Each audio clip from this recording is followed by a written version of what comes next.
It's time to play the Raven.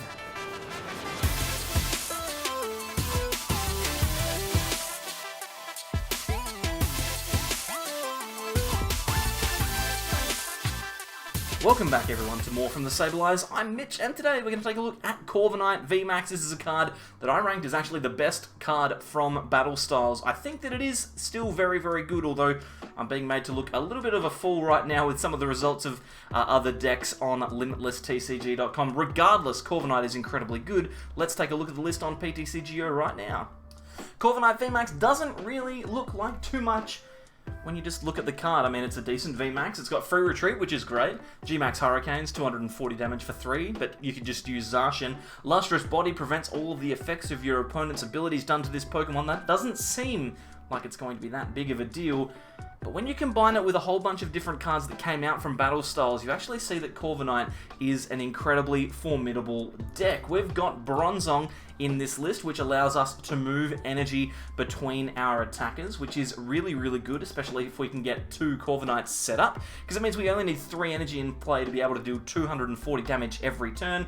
We attack with one and then retreat into the other. The best thing about having that particular Bronzong is that we can use Bronzor from Team Up with Evolutionary Advantage. If we go second, we can evolve this Pokemon in our first turn, which means we can potentially be attacking with Zacian V on the first turn of the game if we go second, which is incredibly good. Intrepid Sword, always a very good ability, but in this deck in particular, it gives you that little bit more flexibility with attachments. And we also have 1 copy of Lucario Melmetal as well to increase our defensive nature. Now, not only that, we also have Metal Goggles, which reduces damage by 30. We have cards like Mallow and Lana, which are able to reduce damage even further. We can heal 120, but the big one for us is the brand new Cheryl supporter, which allows us to heal all damage from every single one of our evolution Pokemon in play and discard the energy from those Pokemon. Now, normally, that's a relatively difficult cost to pay, but because we can move all of the energy off with Bronzong, it means that Corviknight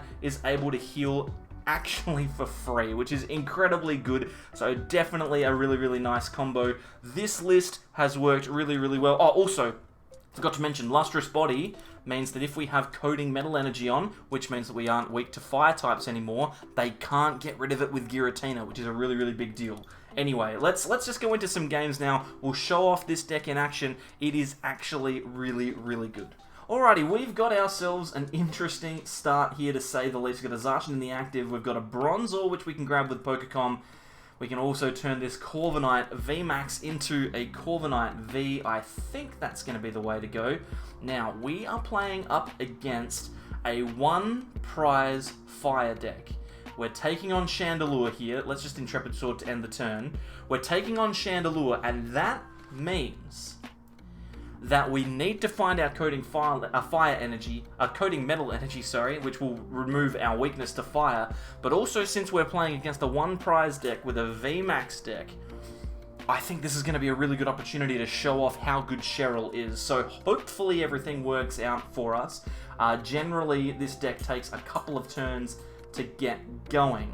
But if we can set up a Corviknight VMAX with 3 energy on it this turn, and if one of those energies is a Coding Metal, then we should be able to put on enough pressure to win this game. We will see how it goes, because Chandelure can just blow up in our face, so that's a little bit frightening. But like I mentioned, they tend to have slow starts. Let's see how we go. We grab ourselves a Corviknight. Actually, we probably should have turned that Corviknight into a Bronzong with our Pokecom, but that's okay. We can switch into the Corviknight VMAX here and then research. Hopefully that will find us an energy and a Bronzong or something similar. It doesn't. It's okay. We are in a weird spot here. I'm going to play down a Zacian. I think I might Quick Ball for a Bronzor here as well. I might just give them a Bronzor, to be honest. We have 2 Bronzong left in the deck. Because, I mean, we've got the Corviknights, we just don't have the energy yet. So I think if we grab another Bronzor, we can throw that down.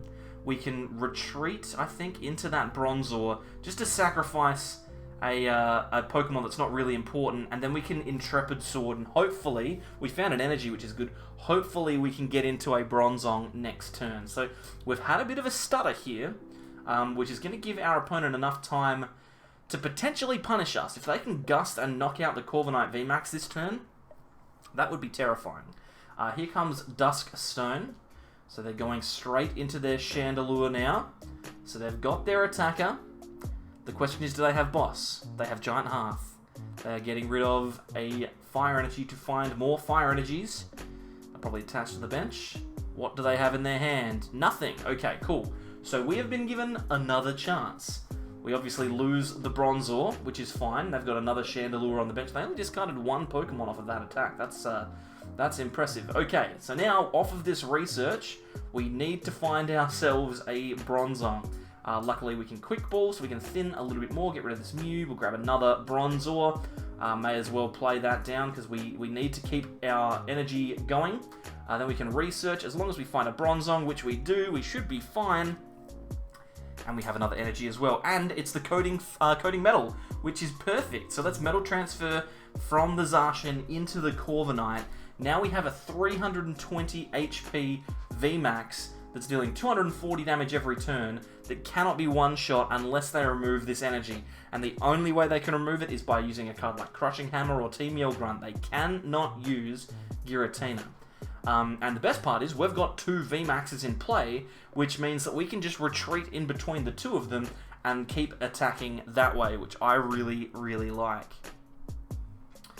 Alright, so what do they have to do? They've got an energy, they've got a Talonflame, so they can at least retreat into that and draw cards next turn if they want to. Here's the Spirit Burner.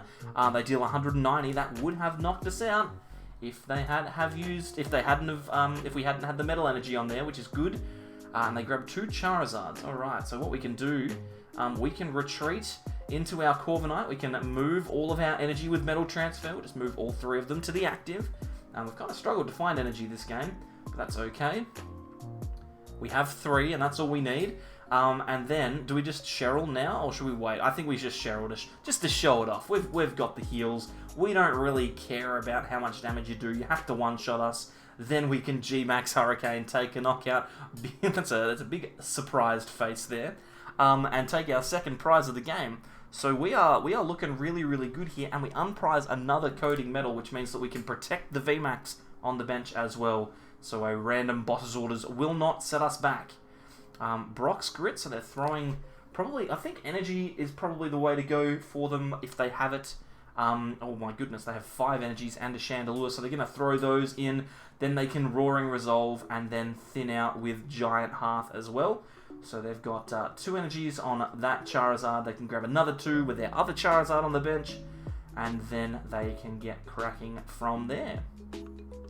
So this is a threatening position for them to be in, but to be honest, there's not really a lot else that they can do. Yeah, exactly. They're just going into Find a Friend Litwick. They're going to search out another fire Pokemon. It's going to be Chandelure, you would think.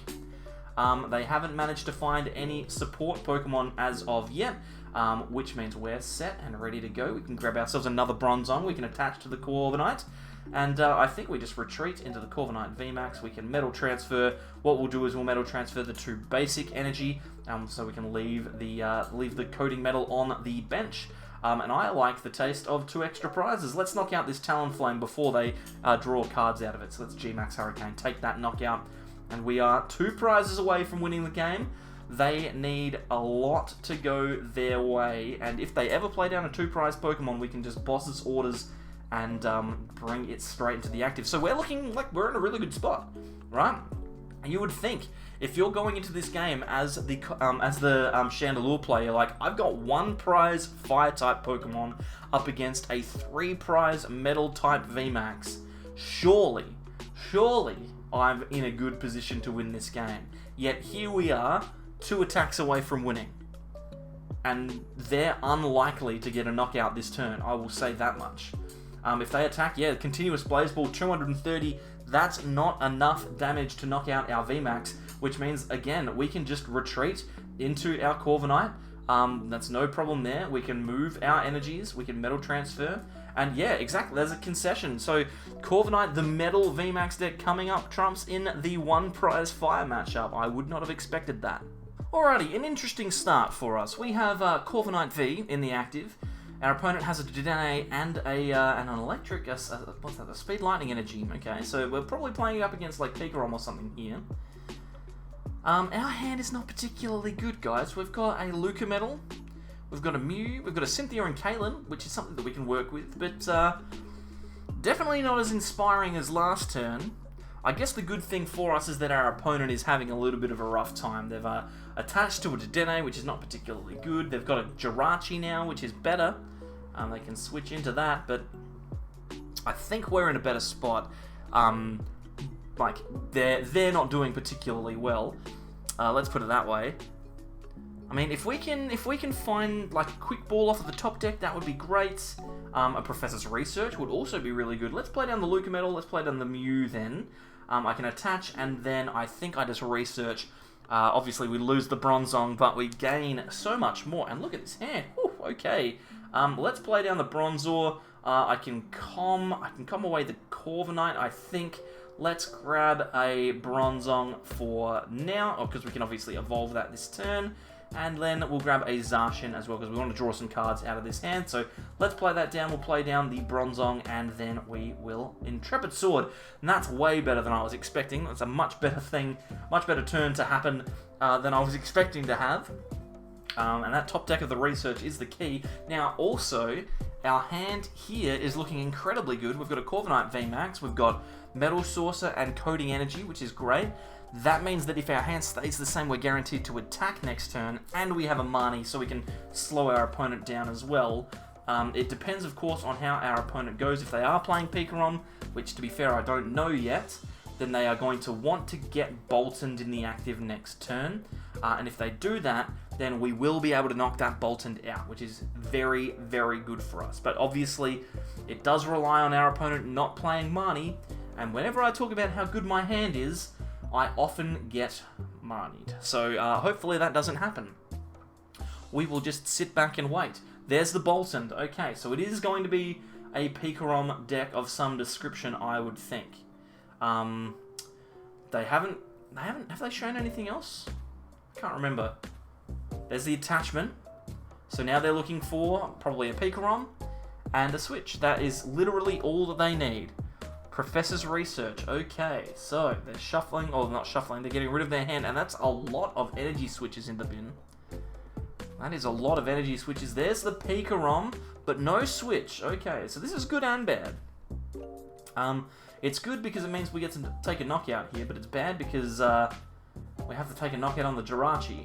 Now, what we could do, we can attach the coding, we can Mani here just to reduce their cards in hand.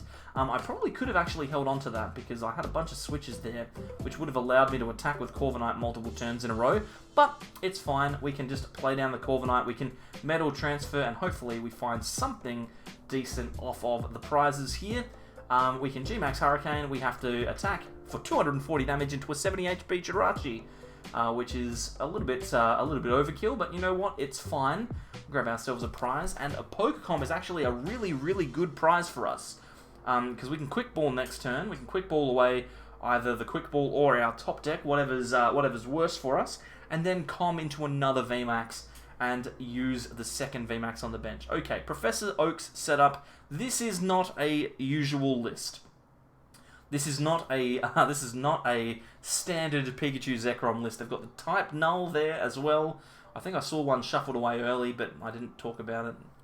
But that's fine. It's one of those things that you notice, but you don't really notice until you remember it. So Tapu Koko, probably if they've got energy left in the discard, they probably use that here. But mainly they're just going to be looking for an Electrify onto Pikarom, I would think. But that's fine by us. I mean, if they Electrify onto the Pikarom, we just switch into our fresh VMAX, presuming, of course, we are allowed to have one, and then we knock out the Bolton and take a couple of prizes. Interestingly enough, though, we can't actually knock out Pikarom in one hit. This deck cannot do that. Pikarom has 240 HP, which seems like a good number to have, especially when we're attacking for 240 every turn, but they resist metal, which is a problem for us. They resist metal by 20, so we're going to miss by just a little bit. on the knockout on Pikarom. But it's quite funny because Mew on the bench could potentially be a way that we clean that Pikarom up later on. So maybe we attack into it and then attack with a Mew to win the game, which would be interesting to say the least. I mean, it could happen. Stranger things have happened. All right, we've been allowed to keep our hand, so let's retreat into the Corviknight. We can quick ball for a Pokemon.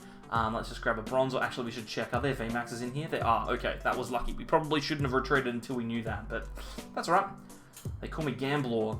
Let's go into the VMAX now. We can evolve. We can move some energy around with Bronzong. If we want to, we can gust that Pikarom up. But I think it is smarter to just take our prizes here. I just want to take the prizes as we have them. The Coating Metal doesn't really matter too much. I'll leave it on the bench. And then we can G-Max Hurricane, 240 damage. Bolton doesn't resist anything. And we take 2 prizes and go 1 knockout away from winning this game, which is very, very nice. Those Blastoise sleeves, I love these Blastoise sleeves so much. And there's 2 pretty good cards to get off of the prizes as well. We've got Boss, Marnie, and Research in hand. So all of our options are available to us. The only thing we can't do here is heal with Cheryl. Because that's not in our hand, guys. You need to have the card in your hand to use it. Come on. Follow along. Doi. Alright. What's our worst case scenario here? They're going to want a full blitz. So we're going to take 150 damage. Who is their full blitz target going to be? Maybe they have another Pikarom. Maybe they have a Raichu. Raichu would be frightening. I mean, we could just retreat into the VMAX and then attack for 220 and then use the Mew to win the game. We could even just hold the hand. Although, to be fair, if they full blitz onto themselves, like if they full blitz onto the active, I kind of want to just full metal wall them and discard all 6 of their energies because, I mean, if we full metal wall them, we don't win the game in 2 turns, but they never win the game. Like, they never take 6 prizes if we do that. So I'm thinking if they don't find another target and they full blitz onto themselves, I'm thinking we might just full metal wall them just to make their life incredibly difficult, really. I mean, they never, ever win the game if I full metal wall them, even if they get energy in play, because not only will they be out of attackers and they will have no energy, they'll have to be hitting through the -30 on the full metal wall as well. So I think that's the play.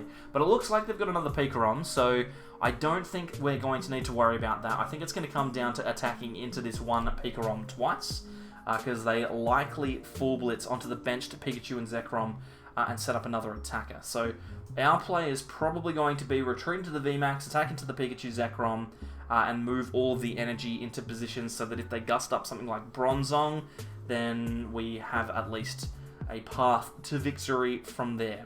So they're switching into the Pikarom. Here comes the full blitz. It is just a matter of where they attach their energy. So that is going to be the key here. They've got plenty of energy left in deck to full blitz into, I would assume. And they're actually going to disc reload first. Fair enough.